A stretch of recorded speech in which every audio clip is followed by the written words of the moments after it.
Halo teman-teman dan halo Pak Tiawan. Di sini kami ingin mempresentasikan terkait dengan tugas ujian tengah semester kami pada mata kuliah Enterprise Resource Planning. Nah, sebelumnya izinkan saya untuk memperkenalkan kelompok saya terlebih dahulu. Yang pertama ada saya Eka Lestari dengan NIM 210-3003. Selanjutnya ada Astri Nur Fatimah Febinta dengan NIM 210-310. Dan yang terakhir ada Edward Tirter dengan NIM 210-317. Nah, yang akan kami bahas pada presentasi kali ini yaitu terkait dengan pengantar ERP, Enterprise Information System, proses modeling, berikutnya ada membuat EPC, dan juga menganalisis diagram EPC, dan yang berikutnya ada manajemen life cycle dan juga proses area, dan yang terakhir ada implementasi dari setiap task yang sudah diberikan oleh Pak Tiawan. Untuk pengantar ERP sendiri akan dibacakan oleh teman saya. Kepada Astri, waktu dan tempat dipersilakan. Baik, di sini saya akan menyampaikan materi mengenai pengantar ERP. ERP ini merupakan Enterprise Resource Planning atau yang bisa disingkat dengan ERP merupakan perangkat lunak yang terintegrasi secara digital dirancang untuk membantu perusahaan dalam mengelola data dan prosesnya.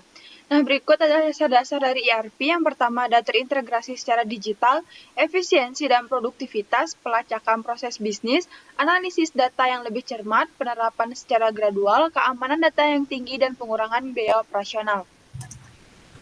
Nah, berikutnya ada mengenai Enterprise Information System, sistem informasi yang digunakan untuk pengolahan bisnis dan operasi organisasi secara keseluruhan. Sistem ini terdiri dari aplikasi, data, infrastruktur, dan layanan yang dirancang untuk membantu perusahaan dalam mengambil keputusan. Nah, tujuan utama dari Enterprise System Informasi ini merupakan untuk meningkatkan efisiensi, produktivitas, dan keuntungan organisasi.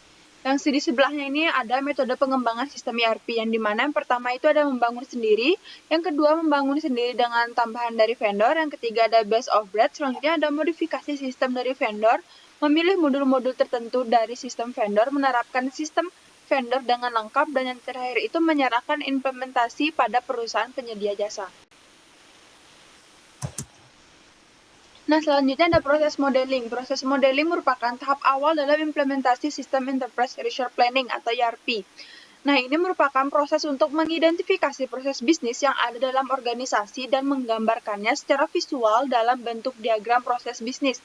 Nah, langkah-langkahnya yang pertama itu ada identifikasi proses bisnis, membuat diagram alur kerja, selanjutnya mengidentifikasi kebutuhan teknologi, yang berikutnya ada analisis, dan yang terakhir itu ada implementasi. Untuk yang materi selanjutnya akan dijelaskan oleh Eka. Baik, selanjutnya ada membuat model proses dengan EPC atau Event Drive Process Change, di mana EPC ini merupakan salah satu flowchart yang digunakan dalam pemodelan proses bisnis yang kerap digunakan dalam ERP. EPC ini dapat digunakan untuk membantu perencanaan sumber daya dan peningkatan proses bisnis dalam sebuah perusahaan. Berikut simbol-simbol EPC yang sering digunakan ada event, function, proses path, dan masih banyak lagi. Nah, bagaimana sih cara membaca dan juga menganalisis diagram EPC? Seperti yang telah dijelaskan tadi, diagram EPC ini terdiri dari event, function, control flow, dan juga masih banyak simbol lainnya yang mempresentasikan kejadian dan juga fungsi antar proses bisnis yang ada. Cara membacanya, yang pertama kita harus mengidentifikasi event-event yang ada pada EPC tersebut. Baik berapa event yang ada dalam sebuah proses bisnis tersebut, apakah sudah sesuai dengan proses bisnis yang berjalan. Selanjutnya mengidentifikasi function-nya, apa saja function yang ada pada proses bisnis tersebut. Selanjutnya mengidentifikasi control flow, arah dari setiap event dan juga function yang ada. Selanjutnya ada menganalisis aliran proses. Nah, dari event, function, dan juga control flow, dilihat aliran prosesnya sudah sesuai atau mungkin ada yang miss atau ada yang kurang, ada yang tidak efisien. Nah, itu masuk ke tahapan mencari identifikasi masalah dan juga solusi. Setelah kita menganalisis setiap event, function, dan control flow, kita lihat apa masalahnya dan solusi apa yang dapat kita tawarkan untuk proses bisnis tersebut.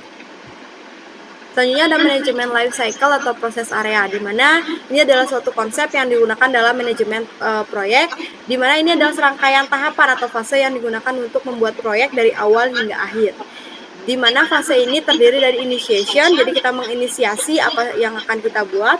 Yang kedua planning, kita membuat plan-plan tersebut, plan-nya itu dari permasalahan yang sudah kita temukan sebelumnya. Selanjutnya yang ketiga ada eksekusi, execution atau kita eksekusi apa saja yang sudah kita buat di planning.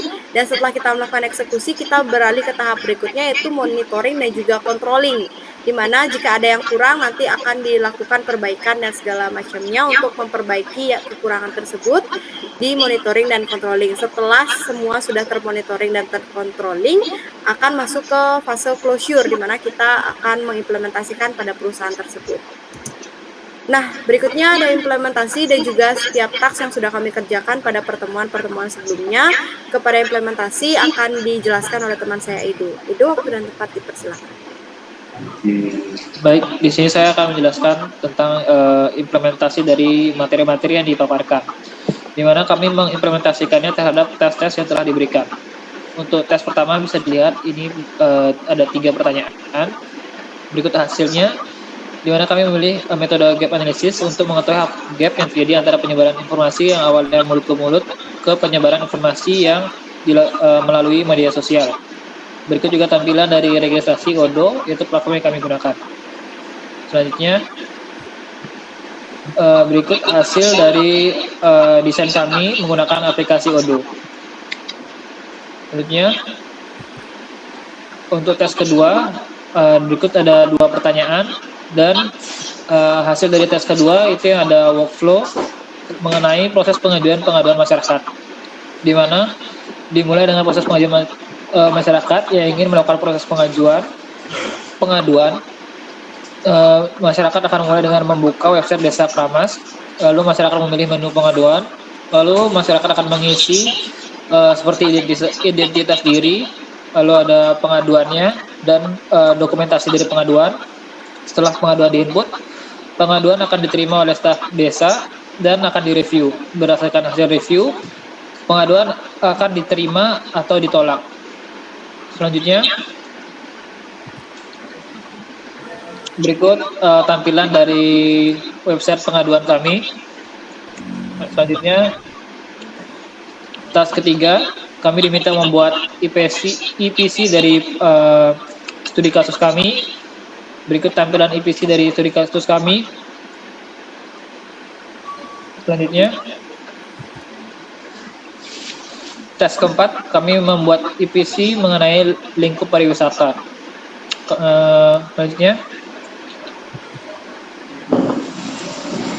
di sini kami menggunakan proses pembelian oleh-oleh, di mana order pembelian customer diterima, lalu order klien dianalisa yang melibatkan sistem otomatisasi dan departemen penjualan. Setelah order dianalisa, order akan ditandatangani sebagai persetujuan yang terlibat itu sistem otomatisasi, departemen penjualan, dan departemen keuangan.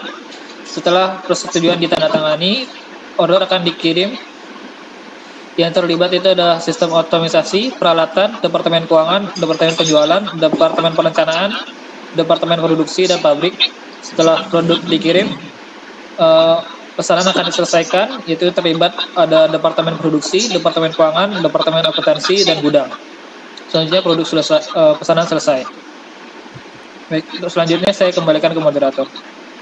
Baik, itu dia tadi sedikit penjelasan terkait dengan ERP pada tugas ujian semester kami. Bagi teman-teman yang memiliki pertanyaan terkait dengan materi maupun setiap task yang kami buat, bisa langsung tulis pertanyaan pada kolom komentar di bawah. Dan untuk Pak Tiawan juga, jika ada pertanyaan bisa dituliskan di kolom komentar dan akan kami jawab secepatnya. Dan karena materi kami sudah habis, kami tutup presentasi ini dengan terima kasih.